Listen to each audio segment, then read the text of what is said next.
Hey guys, இன்னைக்கு நம்ம பார்க்க போற topic the power of perspective. ஒரு சிச்சுவேஷன் சொல்றேன், கற்பனை பண்ணிக்கோங்க. ரொம்ப நாளா சிங்கப்பூர் போகணும்னு ஆசை. சோ உங்க க்ளோஸ் ஃப்ரெண்ட் கிட்ட கேக்குறீங்க. அவங்களும் சரின்னு சொல்லிட்டாங்க. சிங்கப்பூருக்கு போக என்ன ப்ரொசீஜர், அங்க என்னென்ன பிளேஸ் இருக்கு சுத்தி பார்க்க, எங்க தங்கலாம், எங்க சாப்பிடலான்னு மாச கணக்குல உட்காந்து பிளான் பண்றீங்க. ஷாப்பிங் கூட எங்க பண்ணலாம், என்ன வாங்கலான்னு பெரிய லிஸ்டே போட்டு வச்சிடுறீங்க. கேலண்டர்ல சிங்கப்பூர் போற டேட்டை குறிச்சு வச்சிடுறீங்க. சிங்கப்பூர்ல போய் சூப்பரா போட்டோஸ் எடுக்க ஸ்டைலான ட்ரெஸ், ஷூஸ் எல்லாம் வாங்கிக்கிறீங்க. எல்லாம் நல்லா போயிட்டு இருக்கப்போ கிளம்புறதுக்கு 2 நாள் முன்னாடி உங்க ஃப்ரெண்ட் உங்களுக்கு கால் பண்ணி, இங்க ஒரு பிரச்சனை ஆயிடுச்சு, என்னால சிங்கப்பூர் வர முடியாது, கேன்சல் பண்ணிடலான்னு சொல்றா. இந்த சிச்சுவேஷன்ல நீங்க என்ன பண்ணுவீங்க? பொதுவா எல்லாம் என்ன பண்ணுவாங்கன்னு சொல்லவா? செம்ம கோவம் வரும். இது நியாயமே இல்ல. லாஸ்ட் மினிட்ல பிளானை கேன்சல் பண்ண சொன்னா எப்படி? நான் டிக்கெட் போட்டுட்டேன், பர்ச்சேஸ் பண்ணிட்டேன், ஹோட்டல்ஸ் புக் பண்ணிட்டேன், அவ்வளோ பிளானிங் பண்ணி வச்சிருக்கேன், பேக் கூட பண்ணிட்டேன், எல்லாமே இப்போ வேஸ்ட் ஆக போகுது. இப்படி கோவப்பட்டு முதல்ல கத்துவீங்க. ஏதோ பிரச்சனைன்னு உங்க ஃப்ரெண்டு சொன்னது உங்க மைண்ட்லயே இருக்காது. ஃப்ரெண்டுக்கு என்ன பிரச்சனைனா யோசிக்க தோணும். ஐயோ பிளான நாசமா போச்சேன்னு ஃபீல் பண்ணதான் தோணும். இது நார்மல் தான். இப்படி ஃபீல் பண்றதுல தப்பொன்னும் இல்ல. அதுக்காக ஃப்ரெண்டு கிட்ட கத்தி சண்டை போட்டு வருஷ கணக்குல பகைய வளர்த்துக்க கூடாது. இத வேற கோணத்துல பாக்கலாமே. உங்க ஃப்ரெண்டுக்கு என்ன பிரச்சனையோ, அவங்களும் ரொம்ப எக்ஸைட்டடா தானே இருந்திருப்பாங்க. திடீர்னு கேன்சல்னா அவங்களுக்கும் அது பெரிய வருத்தம் தானே. சோ அவங்க சைட்ல இருந்து யோசிச்சு பாக்கணும். ஓகே, இப்போ ஒன்னும் பிரச்சனை இல்ல, ஏதாவது வழி இருக்கும்னு ஜஸ்ட் ஒரே ஒரு பாசிட்டிவ் ஸ்பார்க் போதும். அடுத்தடுத்து நிறைய ஐடியாஸை வர வைக்கும். சரி, தனியா சிங்கப்பூர் போனா எப்படி இருக்கும்? நம்ம இதுவரை சோலோ ட்ரிப் போனதே இல்லையே, ஒரு ட்ரை கொடுத்து பாப்போமா? ஒருவேளை அதுக்காக கூட இந்த மாதிரி நடந்திருக்கலாம்ல அப்படின்னு வேற கோணத்துல யோசிச்சு பார்த்தா பல ஆப்பர்ச்சுனிட்டிஸ் நமக்கு கிடைக்கும். ஆனா அப்படி வேற பெர்ஸ்பெக்டிவ்ல தான் நமக்கு பார்க்க வர மாட்டேங்குதே. ஏன் வரல? என்ன காரணம்? வேற கோணத்துல பார்த்தா என்ன நடக்கும்? இப்படி பவர் ஆஃப் பெர்ஸ்பெக்டிவ பத்தி தான் இந்த பதிவுல நான் சொல்ல போறேன். சோ ஸ்கிப் பண்ணாம முழுசா கேளுங்க. ஆடியன்ஸ்க்கு யூஸ்ஃபுல்லா இருக்கக்கூடிய ப்ரமோஷன் பண்ணணும்னா டிஸ்கிரிப்ஷன்ல இருக்க இன்ஸ்டாகிராம் லிங்க் இல்ல இமெயில் ஐடி கிளிக் பண்ணி எங்களை காண்டாக்ட் பண்ணுங்க. ஓகே, ஒரு கதையோட ஆரம்பிக்கலாம். சோம்பேறி மனுஷன் ஒருத்தன் தான் பொழைக்கிறதுக்காக ஈஸியான வழியை தேடிட்டே இருக்கான். ஒரு நாள் அவன் சாப்பிடுறதுக்காக ஏதாவது கிடைக்குமான்னு தேடிட்டு இருந்தப்போ பழ தோட்டம் ஒன்ன பாக்குறான். அவன் சுத்தி முத்தி பார்த்தான், யாருமே இல்ல. சரி, ஒரு பழத்தை திருடிடலான்னு யோசிச்சான். தோப்புக்குள்ள நுழைஞ்சு மரத்துல ஏறின உடனே அந்த தோப்போட தோட்டக்காரர் கம்பு எடுத்துட்டு அவனை அடிக்கிறதுக்காக ஓடி வராரு. உடனே அவன் பயந்து போய் பக்கத்துல இருக்க காட்டுக்குள்ள நுழைஞ்சிட்டான். அங்க உள்ள போய் ஒளிஞ்சுக்கிறான். கொஞ்ச நேரம் அப்புறம் அந்த காட்டை கடந்து போக முயற்சி செய்யறான். அங்கதான் சூப்பரான ஒரு சீனை பாக்குறான். அங்க ஒரு நரி இருந்தது. அதுக்கு 2 கால்கள் தான் இருந்தது. அந்த 2 கால்களை வச்சு அது சந்தோஷமா தான் ஆடிக்கிட்டு இருந்தது. எப்படி இந்த நரியால கால் இல்லாம இவ்வளவு ஹாப்பியா இருக்க முடியுது? அதால ஓட முடியாது. எப்படி உணவு சாப்பிடுது? மத்த விலங்குகள்ட்ட இருந்து எப்படி தன்னை பாதுகாத்துக்குது? இப்படி நிறைய கேள்விகள் அவனுக்குள்ள ஓடிட்டே இருக்கு. உடனே ஒரு சிங்கம் அந்த நரியை நோக்கி வர்றத பாக்குறான். அந்த சிங்கத்தோட வாயில ஒரு கரித்துண்டு இருக்கு. அந்த சிங்கத்தை பார்த்ததும் எல்லா விலங்குகளும் பயந்து ஓடிருச்சு. அந்த சோம்பேறி மனுஷன் மரத்து மேல ஏறிட்டான். ஆனா அந்த நரி மட்டும் அங்கேயே இருந்தது. 2 காலை வச்சுட்டு அதால என்ன செய்ய முடியும்? ஆனா அடுத்து நடந்தது அவருக்கு செம்ம ஆச்சரியமா இருந்தது. அந்த சிங்கம் 2 கால் இல்லாத நரிக்காக ஒரு கரித்துண்டை அது கிட்ட வந்து வச்சுட்டு போகுது. இத பார்த்த அந்த சோம்பேறி மனுஷன் கடவுளோட விளையாட்ட பார்த்து செம்ம ஹாப்பி ஆகுறான். கடவுள் தானே எல்லாத்தையும் படைச்சாரு, அப்ப அவரோட படைப்புகளை பாத்துக்க கண்டிப்பா அவர்கிட்ட பிளான் இருக்கும். அப்ப எனக்கும் கடவுள் ஏதாவது பிளான் பண்ணுவாருன்னு நினைச்சிட்டு யாராவது எனக்கு சாப்பாடு தருவாங்களான்னு வெயிட் பண்ணிக்கிட்டே இருக்கான். ஆனா 2 நாள் ஆகியும் அவனுக்கு யாருமே சாப்பாடு கொடுக்கல. பசியில அந்த இடத்த விட்டு போக ஆரம்பிக்கிறான். வழியில ஒரு ஞானிய பாக்குறான். எனக்கு இதெல்லாம் நடந்ததுன்னு அவர்கிட்ட முதல்ல சொல்றான். இத கேட்ட ஞானி முதல்ல அவனுக்கு சாப்பாடு தண்ணியும் கொடுக்கறாரு. அந்த நரிக்கு கருணை காட்டின கடவுள் ஏன் எனக்கு கருணை காட்டல அப்படின்னு கோவத்தோட கேக்குறான். அதுக்கு அந்த ஞானி, உண்மைதான், கடவுள் எல்லாத்துக்கும் ஒரு பிளான் வச்சிருப்பாரு.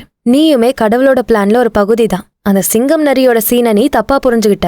கடவுள் உன்னை நரி மாதிரி இருக்க சொல்லல, அந்த சிங்கம் மாதிரி இருக்க சொல்றாருன்னு அந்த ஞானி சொன்னதை கேட்ட சோம்பேறி மனுஷனுக்கு அப்பதான் ஞானோதயமே பிறக்குது. இந்த கதையில வர மாதிரிதான் நம்ம எல்லாத்தையுமே தப்பான பெர்ஸ்பெக்டிவ்ல இருந்து பாக்குறோம். ஒரு விஷயம் நடக்குதுன்னா அதுக்கு பல ஆங்கிள் இருக்கும், பல பெர்ஸ்பெக்டிவ்ஸ் இருக்கும். ஆனா அது எதையுமே நம்ம கவனிக்காம ஜஸ்ட் ஒரே ஒரு கோணத்துல மட்டுமே பாக்குறோம். இப்போ இந்த பிக்சரை பாருங்க. ஃபர்ஸ்ட் கிளாஸ் என்ன சொல்லுவீங்க? அதுல தண்ணியே இல்லைன்னு சொல்லுவீங்களா? தேர்ட் கிளாஸ் தண்ணி ஃபுல்லா நிரம்பி இருக்குன்னு சொல்லுவீங்களா? அதுவே செகண்ட் கிளாஸ் எப்படி சொல்லுவீங்க? பாதி தண்ணி இருக்குன்னு சொல்லுவீங்களா, இல்ல பாதி தண்ணி காலியா இருக்குன்னு சொல்லுவீங்களா? ஹாஃப் ஃபுல் ஒரு ஹாஃப் எம்டி, இதுதான் பெர்ஸ்பெக்டிவ். ஹாஃப் ஃபுல், பாதி தண்ணி நிறைஞ்சிருக்குன்னு நீங்க சொன்னீங்கன்னா பாசிட்டிவான கோணத்துல நீங்க இதை பாக்குறீங்கன்னு அர்த்தம். அதுவே பாதி தண்ணி இல்ல, ஹாஃப் எம்டி அப்படின்னு சொன்னீங்கன்னா நெகட்டிவான கோணத்துல நீங்க பாக்குறீங்கன்னு அர்த்தம். அப்ப பெர்ஸ்பெக்டிவ்ல எவ்வளவு பவர் இருக்குன்னு யோசிச்சு பாருங்க. நம்ம அனுபவங்கள், நம்பிக்கைகள், சின்ன வயசுல இருந்து நம்ம பார்த்த விஷயங்கள் எல்லாத்தையும் அடிப்படையா வச்சுதான் நம்ம இந்த உலகத்தை ஒரு தனி பார்வையில பாக்குறோம். கிட்டத்தட்ட ஒரு லென்ஸ் மூலமா இந்த உலகத்தை பாக்குற மாதிரிதான். இதுதான் நம்மளோட எண்ணங்கள், உணர்ச்சிகள், செயல்கள் எல்லாத்து மேலயும் தாக்கத்தை ஏற்படுத்துது. இதுதான் கரெக்ட், இந்த கோணத்துல தான் பார்க்கணும்னு எந்த ஃபிக்ஸ்டான பெர்ஸ்பெக்டிவும் இங்க இல்ல. ஏன்னா நான் சொன்ன மாதிரி பல கோணங்கள் இருக்கு.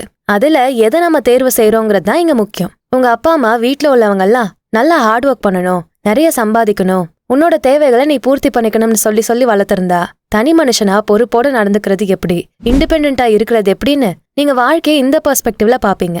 அதுவே உங்க குடும்பத்துல சமூகத்தோட ஒன்னா வாழணும், எல்லாரோடையும் ஒத்துமையா இருக்கணும்னு சொல்லி வளர்த்திருந்தா எல்லாரோடையும் மெனஞ்சு ஒருத்தருக்கு ஒருத்தர் சப்போர்ட்டிவா இருக்கணும்ங்கிற பெர்ஸ்பெக்டிவ்ல நீங்க உலகத்தை பாப்பீங்க. வீட்ல அப்பா அம்மா சண்டை மட்டுமே போட்டுக்கிட்டு இருந்தா கல்யாணங்கிறது கெட்டதுன்னு தப்பான பெர்ஸ்பெக்டிவ்ல பாப்பீங்க. இப்படி நம்ம வாழ்க்கையில நடக்கிற சின்ன சின்ன விஷயங்களும் நம்மளோட பெர்ஸ்பெக்டிவ மாத்தி அமைக்கும். இப்ப நான் சொன்னேன்ல class example, half full half எம்டின்னு 2 பெர்ஸ்பெக்டிவ் இருந்தது.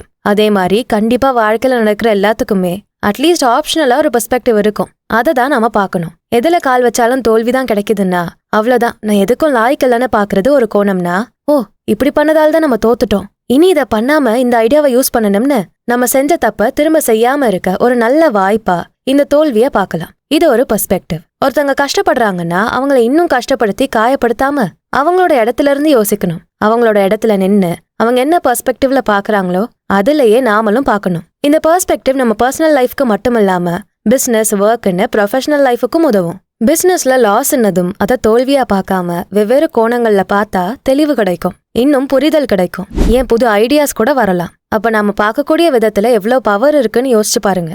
சோ வெவ்வேறு கோணங்கள்ல பார்க்க பழகிக்கணும். அதுக்கு சில ஸ்டெப்ஸ் இருக்கு. நம்பர் 1, உங்களை நீங்க கவனிங்க. நீங்க இப்ப என்ன பண்றீங்க, எப்படி நடந்துக்கிறீங்கன்னு கவனிச்சு பாருங்க. மைண்ட்ஃபுல்லா எல்லாத்தையும் பண்ணுங்க. எந்நேரமும் அலர்ட்டா இருக்கணும். நீங்க எங்க இருக்கீங்க, என்ன செஞ்சுகிட்டு இருக்கீங்க, என்ன ஃபீல் பண்றீங்க, இப்ப எந்த சிந்தனை உங்க மைண்ட்ல ஓடுது, இப்படி யோசிக்கணும். என்ன நடக்குதுன்னே தெரியலனா எப்படி வேற பெர்ஸ்பெக்டிவ்ல பார்க்க முடியும்? அதான் முதல்ல என்ன நடக்குதுன்னு தெரிஞ்சுக்கணும். பிரசன்ட் மொமெண்ட்ல இருங்க. சாப்பிடுறப்போ, வேலைகள் செய்யறப்பெல்லாம் என்ன செய்யறோம்னு தெரிஞ்சு செய்யணும். நீங்க இப்ப என்ன சிந்திக்கிறீங்க, இப்ப என்ன பண்றீங்கன்னு உங்களுக்கு தெரிஞ்சா போதும். வேற கோணத்துல யோசிக்க பர்ஃபெக்டான சான்ஸ் உங்களுக்கு கிடைச்சிரும். அடுத்து நம்பர் 2, கண்ட்ரோல் எடுத்துக்கணும். உங்களோட மைண்டை சேஞ்ச் பண்றதுக்கு உங்ககிட்ட தான் பவர் இருக்கும். நீங்க சிந்திக்கிற எண்ணங்கள் எல்லாமே 100% உங்ககிட்ட இருந்து தான் வருது.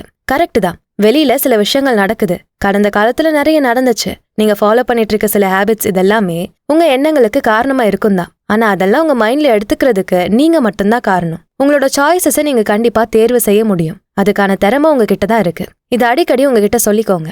ஆரம்பத்துல இது கஷ்டமா தான் இருக்கும். ஏன்னா சின்ன வயசுல இருந்தே நம்ம ஒருத்தங்க சொல்றத மட்டுமே கேட்டு வளர்ந்துருக்கோம். அவங்களோட சாய்ஸஸ் தான் நம்ம சாய்ஸஸ். ஆனா இப்ப நீங்க தனியா வாழணும், தனியா டெசிஷன் எடுக்கணும். உங்களோட முடிவுகளை நீங்க எடுக்கிற அளவுக்கு எல்லா திறமைகளும் உங்களுக்கு இருக்கு. அதுக்கான ஸ்டெப்ஸ் மட்டும் தான் நீங்க எடுத்து வைக்கணும். எல்லாத்தையும் நீங்க ஒருத்தர் தான் கண்ட்ரோல் பண்ணிட்டு இருக்கீங்க. முக்கியமா உங்க மைண்ட உங்க கண்ட்ரோல்ல எடுங்க. உங்க எண்ணங்கள் உங்க கட்டுப்பாட்டுக்குள்ள மட்டும்தான் இருக்கணும். அடுத்து நம்பர் 3, எல்லாத்தையும் பெருசா பாருங்க. உங்களை சுத்தி பாருங்க, என்னெல்லாம் இருக்கு. சின்ன சின்ன விஷயங்களையும் நோட் பண்ணுங்க. பாக்குற எல்லாத்தையும், நடக்கிற எல்லாத்தையும் ஒன்னோட கனெக்ட் பண்ணுங்க. எல்லாமே எனர்ஜி தான். எனர்ஜி ஃப்ளோல தான் எல்லாமே நடக்குது. சோ கண்டிப்பா ஒன்னு கனெக்ட் ஆகி தான் இருக்கும். காஃபி கடைக்கு வெளியே ஓடுற காருக்கும் கடைக்குள்ள கீழே விழுற காஃபி கப்புக்கும் கண்டிப்பா சம்பந்தம் இருக்கு. நீங்க ஃபோக்கஸ் பண்ற எல்லாத்தையும் கனெக்ட் பண்ணி பெரிய படமா பாருங்க. பாக்குறது, கேக்குறது, ஃபீல் பண்றது எல்லாத்தையுமே உங்க விஷனை விரிவடைய வைக்கணும். இதுதான் நீங்க பார்க்காத விஷயங்களையும் நீங்க நோட்டீஸ் பண்ணாத விஷயங்களையும் கவனிக்க வைக்கும். போன்ல வைட் ஆங்கிள் லென்ஸ் எல்லாம் இருக்குமே, அதே மாதிரி உங்களை நினைச்சுக்கோங்க. எல்லாத்தையுமே ஜூம் அவுட் பண்ணி பார்க்கணும். உதாரணத்துக்கு, உங்க க்ளோஸ் ஃப்ரெண்ட் கூட செம்மையா சண்டை போடுறீங்க. 2 பேருமே நான் பேசுறதுதான் கரெக்ட்னு அடிச்சு பேசுறீங்க. ரொம்ப மோசமா போகுது சண்டை. பர்சனலா எடுத்துக்கிறீங்க எல்லாத்தையும். இப்போ உங்க ஃப்ரெண்டு ஏன் அப்படி சத்தமா பேசினா, அவன் ஏன் இப்படிப்பட்ட வார்த்தைகளை யூஸ் பண்ணா, ஏன் என்னோட பாயிண்ட் ஆஃப் வியூ அவன் புரிஞ்சுக்கல அப்படின்னு தான் நீங்க ஃபீல் பண்ணுவீங்க. ஆனா காமெடி என்னன்னா, நீங்களும் அதே தான் பண்றீங்க. உங்க ஃப்ரெண்டோட பாயிண்ட் ஆஃப் வியூல நீங்க யோசிக்கல. நீங்க இதை செய்யலாங்கிறப்போ உங்க ஃப்ரெண்டு மட்டும் அதை செய்யணும்னு எப்படி எதிர்பார்க்கலாம்? இன்னொன்னு என்னன்னா, நீங்க சொல்றதுதான் சரின்னு உங்களோட பாயிண்ட ப்ரூவ் பண்ணதான் நீங்க போராடுறீங்க. இதுக்கு பின்னாடி இருக்க எமோஷன்ஸை நீங்க கவனிக்கல. சோ கொஞ்சம் அந்த சண்டையில இருந்து பின்னாடி போய் கொஞ்சம் ஜூம் அவுட் பண்ணுங்க. அந்த சீனை தாண்டி நிறைய விஷயங்களை உங்களால பார்க்க முடியும். உங்க ஃப்ரெண்டோட பாடி லாங்குவேஜ், அவங்க பேசுற விதம், அவங்க சொல்ற வார்த்தை எல்லாத்தையும் நல்லா கவனிச்சு பாருங்க. ஏதோ ஒண்ணு உங்க ஃப்ரெண்டை பாதிச்சிருக்கா?